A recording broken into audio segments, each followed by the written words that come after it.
महाराष्ट्र के चुनाव को लेकर के लगातार परत दर परत कई खुलासे होते जा रहे हैं। कई बड़े सनसनीखेज आरोप अब सामने आ रहे हैं और ऐसे में एक बड़ा गंभीर आरोप निकल करके सामने आया है, जिसमें सुप्रीम कोर्ट के अभी अभी रिटायर हुए चीफ जस्टिस डीवाई चंद्रचूड़ साहब का नाम सामने आया है।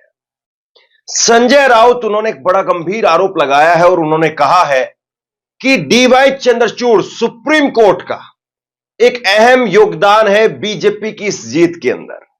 उन्होंने बताया है कि लगातार हमारी याचिका सुप्रीम कोर्ट के अंदर पेंडिंग थी। हमने 16 विधायकों को सस्पेंड करने की मांग रखी, लेकिन आज तक अभी तक नतीजे आने के बाद में भी सुप्रीम कोर्ट ने उस पर कोई फैसला नहीं दिया और अब तो सरकार ही जब वो दोबारा से बन रही है तो मामला ही खत्म हो जाएगा अपने आप में। तो सोचिए कि क्या वाकई सुप्रीम कोर्ट ने, डीवाई चंद्रचूड़ साहब ने जिस तरीके से उन मामलों में तेजी नहीं दिखाई, उन मामलों में फैसले नहीं दिए, क्या उसकी वजह से बीजेपी को एक एडवांटेज मिला? जो सिंबल शिवसेना का था वो सिंबल शिवसेना के पास नहीं रहा, बल्कि वो सिंबल जो है वो एकनाथ शिंदे के पास चला गया। जो सिंबल एनसीपी अजित पवार का था वो शरद पवार के साथ नहीं रहा, वो सिंबल जो अजित पवार के पास में चला गया। तो ये सारी चीजें क्या वोटर के अंदर एक कंफ्यूजन पैदा उससे हुआ और उसकी वजह से भी बड़ा जो वो बीजेपी को फायदा हो गया और उनके जो सहयोगी दल थे वो अपने आप में इसमें जीत हासिल करने में कामयाब रहे। आप सबसे पहले एक बार संजय राउत को सुनिए और उसके बाद में मुंबई के सोहित मिश्रा पत्रकार हैं और मुंबई की राजनीति पर, महाराष्ट्र की राजनीति पर खासा जो वो नजर रखते हैं।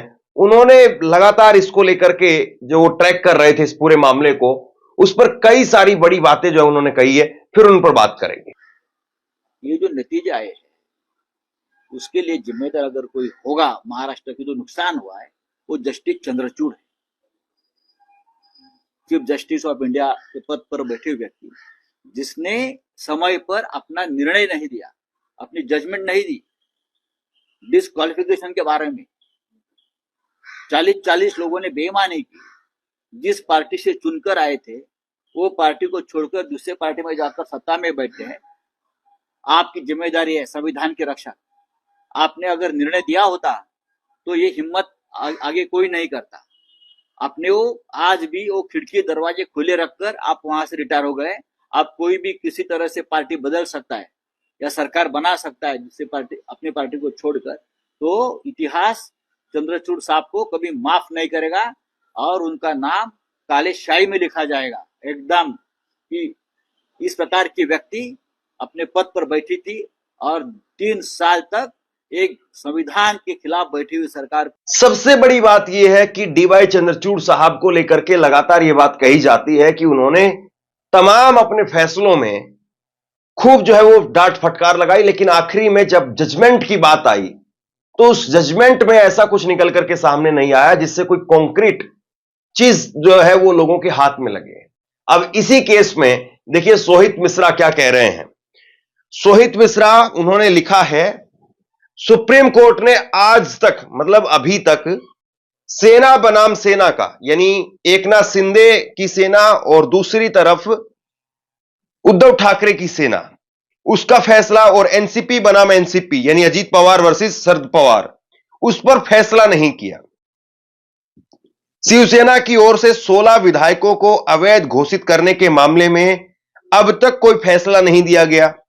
2022 में बीएमसी सहित तमाम महानगर पालिकाओं के चुनाव पेंडिंग है। उद्धव ठाकरे जब पॉपुलर थे तब आपने बीएमसी चुनाव नहीं किया। 2.5 साल से चुनाव नहीं हुए हैं। महाराष्ट्र के चुनाव अक्टूबर में होते, 1 महीना आगे इसलिए धकेला गया क्योंकि लाड़की बहन योजना को स्थापित करना था।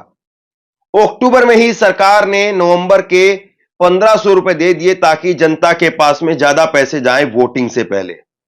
चुनाव घोषित होने के एक दिन पहले मुंबई के टोल मुफ्त किए गए। पूरी जानकारी शायद सरकार के पास में पहले थी कि आचार संहिता लगने वाली है।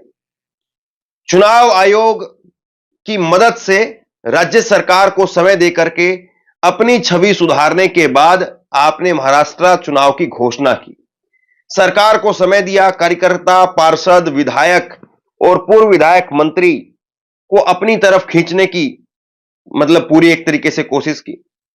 वोटिंग के दिन पहले बीजेपी के जनरल सेक्रेटरी विनोद तावड़े के पास पैसे का वीडियो सामने आता है, उस पर चुनाव आयोग की तरफ से अभी तक कोई कार्रवाई नहीं हुई है।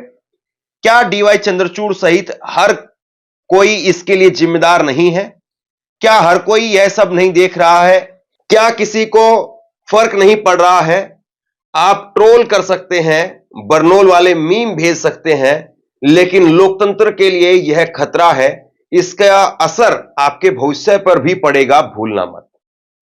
देखिए, यहां पर 3-4 बड़ी बातें हैं और ये वाकई जो है वो अपने आप में सोचने वाली बात है कि इनका असर है या नहीं है।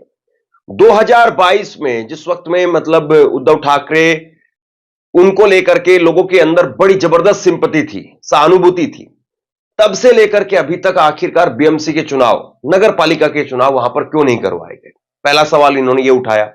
दूसरी बात जो ये कह रहे हैं कि जिस तरीके से NCP versus NCP, Shinde versus Shinde का मामला सुप्रीम कोर्ट के अंदर अटका रहा और सुप्रीम कोर्ट ने इस मामले में तेजी नहीं दिखाई, तो लोगों के जनमानस के अंदर कहीं ना कहीं एक ये बात हिट की कि इस मामले में शायद बहुत कुछ है नहीं, वरना सुप्रीम कोर्ट इस मामले में कोई ना कोई फैसला दे देता।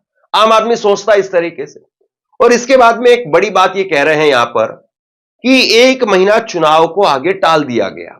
मतलब हरियाणा के साथ में चुनाव होने थे, इनके नतीजे जो है वो 8 अक्टूबर को ही आ जाते, लेकिन 8 अक्टूबर को नतीजे ना आकर के 23 नवंबर को नतीजे आए, करीब करीब 1.5 महीने बाद में।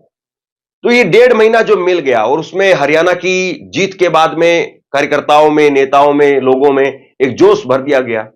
तो क्या ये सारी पूरी एक क्रोनोलॉजी है कि आपको हरियाणा में जिताना था, आपको पता है कि हम हरियाणा को जो है जितवा देंगे, जीत जाएंगे, और और उसके बाद में जो है आपको ये पता था कि भाई बीजेपी उसका फायदा लेगी, और वहां पर आपका जो कार्यकर्ता है, नेता है, जो बिल्कुल निराश हो गया था, जिसकी 48 में से केवल 17 सीटें आई थी, सिर्फ 32% का वोट शेयर, उसके 32% की स्ट्राइक रेट थी भाजपा की। लेकिन आज वो भाजपा 89 उसकी स्ट्राइक रेट है, मतलब 3 गुना ज्यादा बीजेपी का 5 महीने के अंदर स्ट्राइक रेट बढ़ गई। लाड़की बहन योजना का जो पैसा है वो एक्स्ट्रा पहले से भेज दिया गया। एक दिन पहले, चुनाव की घोषणा होने से पहले, मुंबई में आसपास के इलाकों में टोल फ्री कर दिए गए, कई सारे टोल जो है वो फ्री कर दिए गए। तो ये सारे बड़े फैसले ऐसे हैं जो बिल्कुल आखिरी में हुए, और ये आखिरी में हुए फैसले, वो समय अगर चुनाव आयोग नहीं देता तो इतने सारे काम नहीं हो सकते थे। तो पहला तो वहीं पर, और अगर चुनाव आयोग से पहले सुप्रीम कोर्ट ने अगर अपना काम कर दिया होता तो शायद नौबत वहां तक भी नहीं आती। बाकी आप बताइए कि आप महाराष्ट्र में जो नतीजे निकल करके सामने आए हैं, क्या वाकई वो आपके लिए हैरानी पैदा करने वाले हैं? क्या आपको लग रहा है कि महाराष्ट्र में जो चुनाव के नतीजे सामने आए हैं वो बहुत हैरान करते हैं, सरप्राइज करते हैं, या आपको लगता है कि नहीं, बिल्कुल इसमें कोई चौंकाने वाली बात नहीं है, यही महाराष्ट्र का मैंडेट था? अब ये बात जो कई सारी जो बातें निकल करके सामने आ रही है, उसमें ये बात जो गले नहीं उतर रही है कि आखिरकार ऐसा कैसे हो सकता है कि 4 महीने पहले जो जनता नरेंद्र मोदी के नाम पर वोट नहीं देती है, वो जनता आखिरकार बीजेपी के 145 में से 132 कैसे जो है वो विधायकों को जितवा सकती है? मतलब जो मोदी को जिताने के लिए वोट नहीं दे रहे थे लोग, वो बीजेपी के ऐसे नेता जो कि अभी अभी आए हैं दूसरी पार्टियों से, कुछ अपनी पार्टी के हैं, उनको जिताने के लिए आखिरकार कैसे वोट कर रही है? तो ये बड़ा सरप्राइजिंग है। कल भी मैंने लगातार आपको आंकड़ों के साथ में चीजें बताई थी कि वोटिंग परसेंटेज 4 महीने पहले जो बिल्कुल एक तरीके से जो है वो बीजेपी के लिए बहुत जो है वो खतरनाक संकेत दे रहा था, वो एकदम इतना जंप करके कैसे चला गया? तो महाराष्ट्र चुनाव को लेकर के क्या आपको लग रहा है कि सुप्रीम कोर्ट से लेकर के और चुनाव आयोग तक हर कोई जिम्मेदार है?